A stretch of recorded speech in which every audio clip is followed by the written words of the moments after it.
So I'm like, that's a way to cheat the treadmill. Right. That's what I want. And I got addicted to the soul is just so supportive. Yeah. Do you want us to start? Oh, you've already started recording it. Here's an hour of Rob and Omri talking about shoes. Exactly. Shoes. Shoe edition. Yeah, the shoe, the special Special. shoe.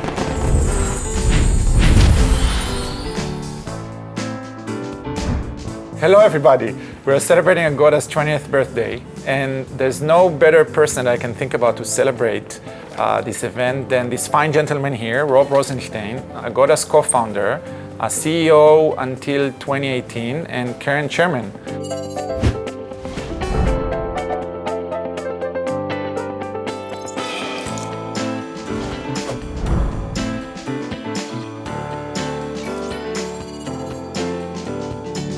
Before we start talking about Agoda, I want to talk about the early days, maybe before Agoda. Rumors are that the concept of Agoda started on the beach in Phuket with beers and all sorts of other things. Is that true? Not true at all. Part of the many rumors of the formation of Agoda. So, I mean, the quick backstory of Agoda, Mike and I were discussing building a travel company. I had an idea for one kind of vision. Mike liked that idea. Part of that agreement was that we had to get out of the beach world. Mike was living in Phuket.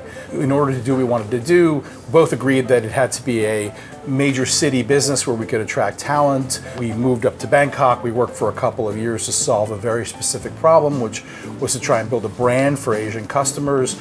I mean, it was much more of a businessy, serious, trying to solve a major problem idea than it was a couple of buddies on a beach. But that does make a good story. It's just not true. It's also a little bit disappointing that there's no beer involved, I have to tell you.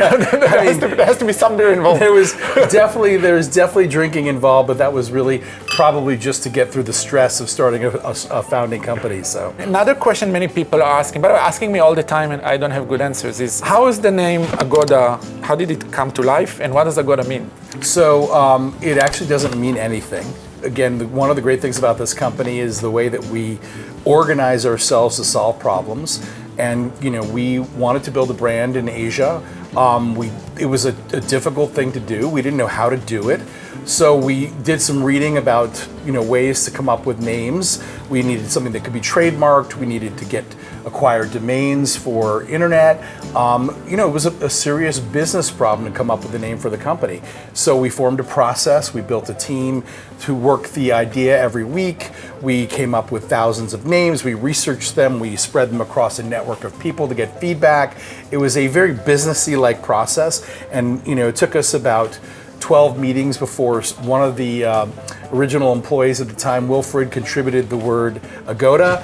We tested it. We went through our whole process. It was like the least worst of all the ideas. Sounded vaguely Asian, was easy to spell. We came up with some ideas around how to market it, and we settled on it. And it still took us a number of months before we were kind of comfortable with it, but it was a very process engineered kind of program for getting the word Agoda.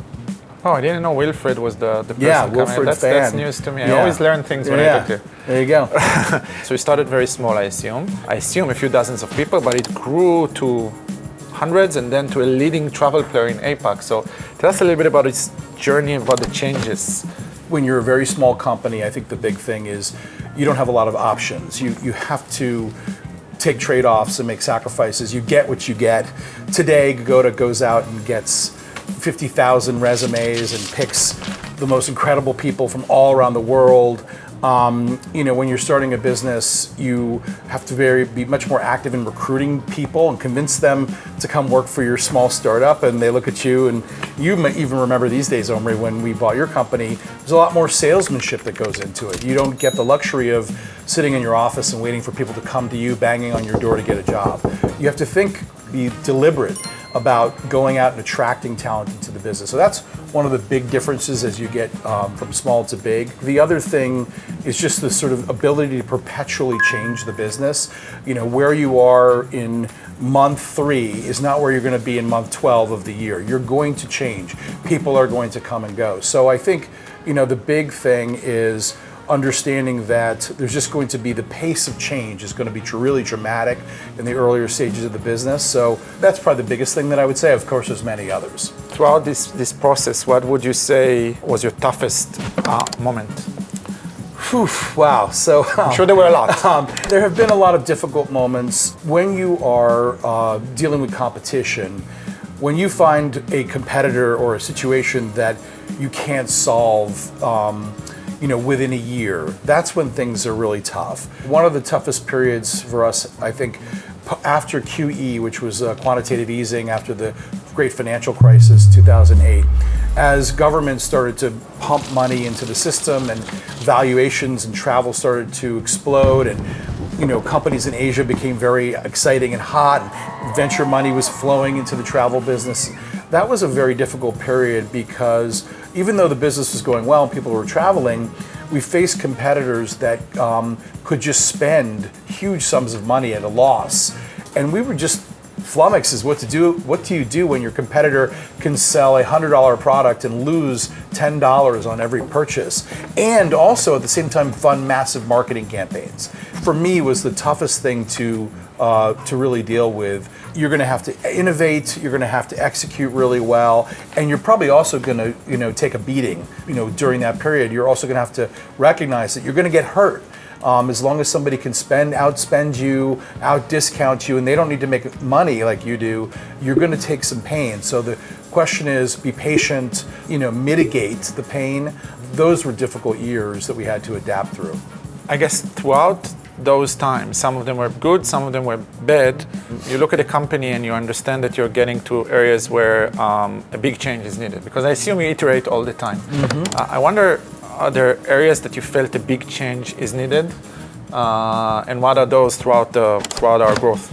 If there's one thing that sort of defines Agoda, it's consistent, but it is the mark of change. And that is, I knew from day one that the number one path to success was going to be in engineering. That we would, no matter what, have to out-engineer our competition. That's just something that I saw in many other previous jobs. And so I knew that that was going to be the key. So how do you build that engineering capability? At first, you have no money. You have no access to talent.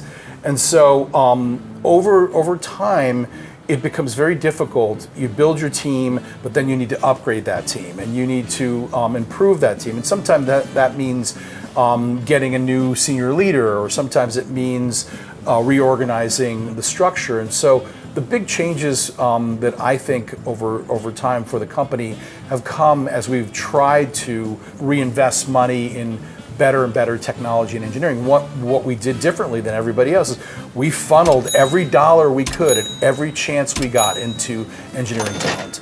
That was always the key, and part of it was identifying where we need that talent. Sometimes it's a network infrastructure. For in 2013 and 14, we started to think about data science, and that's how we started to think about the Click acquisition, which you were a part of and brought you into the company. And so, gradually upgrading it. Those were the big changes, and those are step changes in terms of bringing in new leaders or bringing in a new CTO. We've done that 3 times in the organization. So that can be hard to do, but you've got to do it when you can. When you look at Agoda now, obviously we are different than we were. 2018 was the last time you were CEO, but you're very close to what we're doing. What makes you the proudest? I still feel like it's such a tight-knit community. We're still solving problems in the same way that we've always solved them, which is without a lot of ego. We still disagree about things, but have a way of working past disagreement on complex problems. A lot of companies really struggle to disagree about fundamental issues about the business. But what this company has always done is it's always been able to have a conversation about where we go and then address it with data or experiments or just a willingness to try somebody's idea out if we can't get the right data, and then adapt when we can. And that's something that was fundamental to the culture that we built, but I still see it every day in everything that we do. And that is probably the thing that I am most proud about. If you were starting Agoda today from scratch, what would you do differently? Obviously, if I was starting a company today in this moment, it would be a lot easier. Because AI, I think, can do so many of the things that we struggled with, whether it's creating trademarks or, developing legal language or building infrastructure, or coding. There's so much of the building blocks that we had to painstakingly develop can be done quickly and efficiently through AI. So if I was building a company, it would really start with AI as a root technology today. That would be one of the things that I would do very differently. I think that obviously it would be much tougher to start a business like we have today because there's so many mature businesses that you're competing with. So I don't think I would start another Agoda, in the face of Agoda. But I think I would probably, if I had to start one, you're always looking for slow-moving, big companies that you can disrupt, right? So, always, if you're trying to create a business in a very competitive area, you want to find the bureaucratic businesses and disrupt them, right? The ones that are too slow, too lazy, too rich, have too high margins, and those are your targets. So that's where you would focus, and I would use AI at the root of that. But I don't think I would want to. I wouldn't do that here in Asia against Agoda. I'd get my butt kicked. This is not a great time to be starting a travel business, even with AI as a backdrop, especially when I see all the innovation that's happening in AI already at Agoda. So yeah, probably pick something different, Omri. So where would you start? Where would you start it? Out of curiosity, geography-wise. Sounds like not in Thailand. Not because Thailand is not awesome, because you don't want to pick up a fight here. Well, so I mean, first of all, I have an affinity for Thailand. So I love it here. I lived here probably longer than I lived anywhere in my life. So to me, it's always sort of home. And I would always look for an excuse to start a business in Thailand. And I think a big part of that is the resiliency of the workforce here in Thailand. Shocks that we've had, whether it was from disease or political shocks or flooding or the earthquake just recently, I think you've seen and I've seen how amazing the people are in this country, how the next day it's back to business with a smile and the willingness to make sacrifices. It's a wonderful place to build a business. So I can't say I wouldn't pick Thailand as a place to start a business again, because I might. I just think it's a great place to live. And if you're talking about bringing talent over here from overseas, for people with children, looking at the company, looking for an experience, looking for a great place to live, I can strongly recommend Thailand as a place to live for people who want to have the experience of living in Asia. So I still have a very positive view towards Thailand, and I do think that Asia is still the place that is going to drive so much growth. So I don't think it's necessarily about where you build your business, but you should build your business close to where your customers are, where you can attract talent. And I think there's lots of great places to start a business, but I'd still keep Thailand up in the list of the top few. It sounds like you're building a business in Thailand, just not an OTA, because it's not. Yeah, I don't think I'd build an OTA in Asia today. Yeah, that would be a tough. Many other businesses to build. Yeah, there's lots of other opportunities and places to disrupt their technology. I wanted to ask you, desperately trying to get beer stories out of you. I want to ask, what are some embarrassing moments that you're willing to share in front of 3,000, actually 8,000 people? Well, I will say that in the early days, there was a time when we could all fit on a bus. There was a time when our idea of a party was we just pile everybody onto a bus and drive down to the beach. And we would, stop at a beachside seafood place, have a great Thai meal. Then we would find some place like a bar that had already closed. We would ask the staff to go to a convenience store and buy some liquor for us. We'd turn on some music. We'd hang out and then spend the night at a local resort, have breakfast and come back the next day. Those were really great times, and we had a lot of laughs, and it was a very tight-knit group of people. And as we got bigger, these got more and more complex, maybe a bit crazier. And there were a few times where these beach parties, got bigger and bigger, and there was people floating around in the Andaman Sea, maybe having been, served too much alcohol, which is something we learned over the years, maybe not a good idea. You grow up as you get older. And then the first Agoda party, when we finally got too big to really do these trips, I finally said, we should just have a big party here. And the first one was at the Riverside, Anantara. And that one was the first iteration of, we had a big party with the band, and then there was an after party, where we had a rocket. We went to, a small venue nearby, and there was an after party that went on, very, very late. And there definitely were some times when I recognized the true support of my Agoda family when they made sure that the CEO got home. Made sure that this big Farang, is getting into the car, making sure he's getting home okay. Everyone looked after me, and so we definitely had a lot of fun.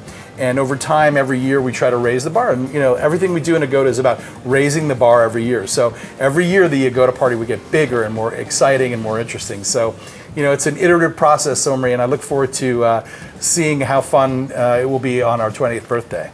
AI, what do you think about AI?